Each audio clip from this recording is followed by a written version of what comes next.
இன்றே டவுன்லோட் செய்து உங்கள் ஃபேவரட் ஷோக்களை என்ஜாய் பண்ணுங்க. மாயா, என் அம்மா சொன்னது அப்புறம் அந்த வீடியோ அதெல்லாம் ஒரு பக்கம் இருக்கட்டும். இப்ப நான் கேட்கிறேன், உண்மையை சொல்லு. நீ தான் தனாவை அப்படி மாமா கிட்ட கேட்க சொன்னியா?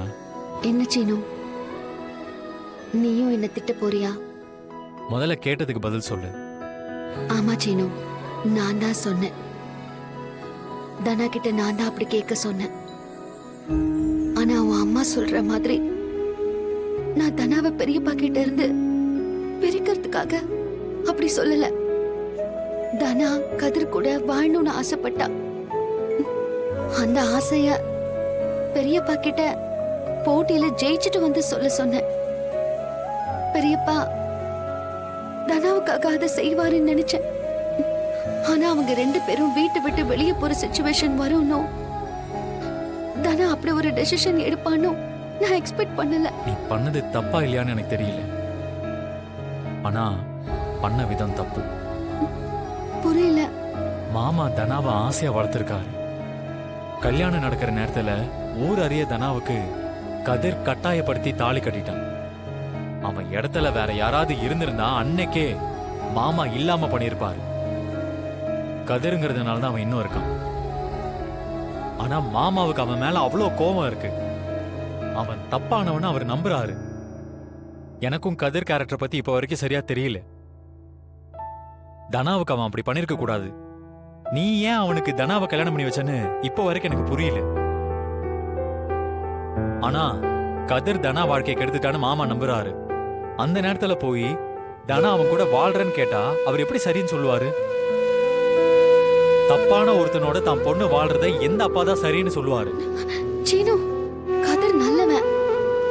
அவனும் தனாவை உண்மையிலே லவ் பண்றான்.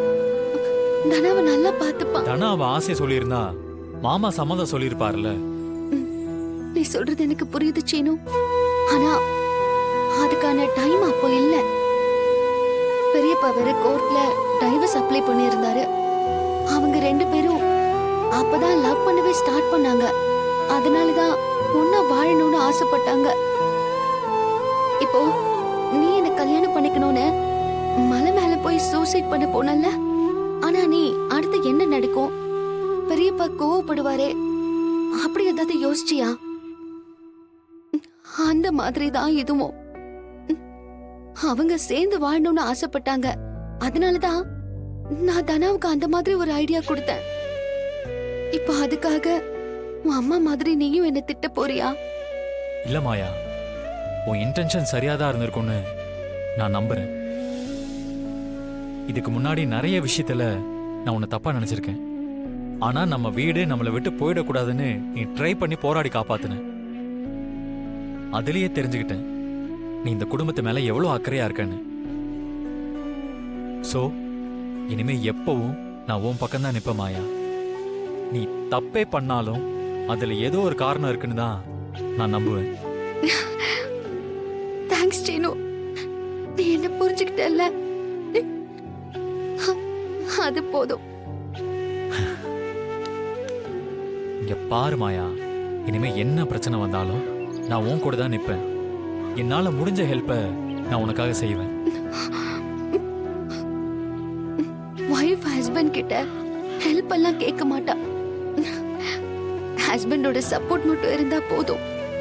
எந்த விஷயமா இருந்தாலும் தைரியமா ஃபேஸ் பண்ணலாம். நான் எப்பவும் உனக்கு சப்போர்ட்டா இருப்பேன். என்ன பத்மா, பெட்டியோட கிளம்பிட்ட? எங்கேயாவது ஊருக்கு போறியா? அப்பா, இது மாயாவோட பெட்டி. மாயாவோடதா? ஏய், அவ பெட்டியை நீ எதுக்கிட்ட எடுத்துட்டு வந்த? இந்த பெட்டி படிக்கையெல்லாம் எடுத்துட்டு அவளை வீட்டை விட்டு வெளியே போக சொல்லுங்க. என்ன பத்மா, திரும்ப ஆரம்பிச்சிட்டியா நீ? திரும்பலாம் ஒன்னும் ஆரம்பிக்கல. நான் முதல்ல இருந்தே அவளை வீட்டுக்குள்ள இருக்க வேண்டாம்னு தான் சொல்லிட்டு இருக்கேன். அதான் அண்ணனே இவள பொண்ணு இல்லைன்னு சொல்லிட்டாருல, அப்புறம் எதுக்கு இவ இந்த வீட்டுல இருக்கா? ஏய், பெட்டி எடுத்துட்டு பேசாம நடை கட்டு. என்னடி விளையாடுறியா? அண்ணன், அண்ணன் சொல்றதுல இப்ப என்ன தப்பு இருக்கு? இவள மாமாவே அவரோட பொண்ணு இல்லைன்னு சொல்லிட்டாரு. 6 மாசத்துல அதுவும் சட்டப்படி நடந்துரும். அதுக்கப்புறம் இவளுக்கு இங்க என்ன வேலை? இவன் என்ன அடிச்ச அன்னைக்கே வெளியே அனுப்பியிருக்கணும். இதோ இவன் தான் என்னென்னமோ சொல்லி இவள வீட்ல இருக்க வச்சுட்டான். இதுக்கு மேல ஒரு நிமிஷம் கூட நீ இந்த வீட்ல இருக்க கூடாது. வெளியே போடி.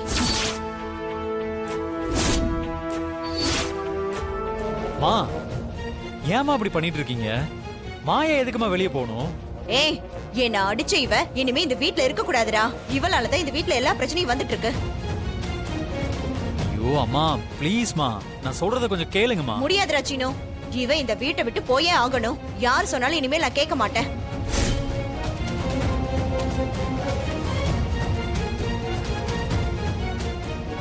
அப்ப மாயா வீட்டை விட்டு போய் தான் ஆகணும்ல? ஆமா. சரி, அவ போகட்டும்.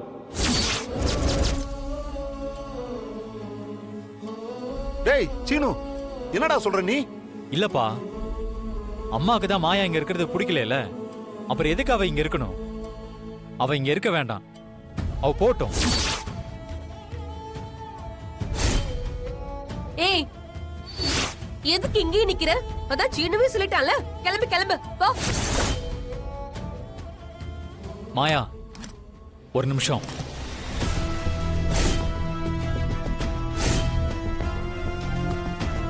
இதோ வரேன். எனக்கு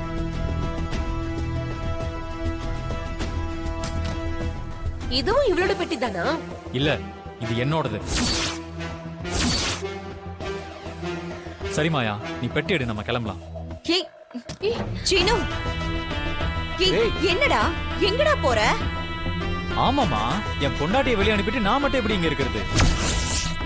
பொண்டாட்டியும் புருஷனும் ஒன்னாதானே இருக்கணும். அவளை வெளியே போக சொன்னா நானும் வெளியே போறேன்.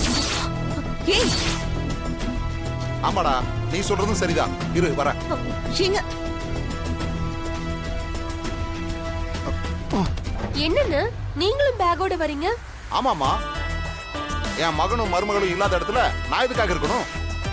நானும் இவங்களோடவே வெளியே போறேன்.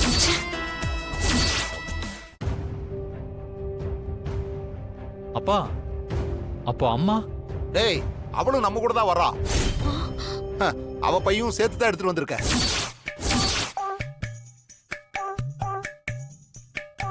இத பாரு சீனு, நீ உன் பொண்டாட்டி வெளியே போறான்னு அவ கூட போற. அப்ப புருஷங்கார நான் வெளியே போகும்போது என் பொண்டாட்டியும் என் கூட தானே வரணும்.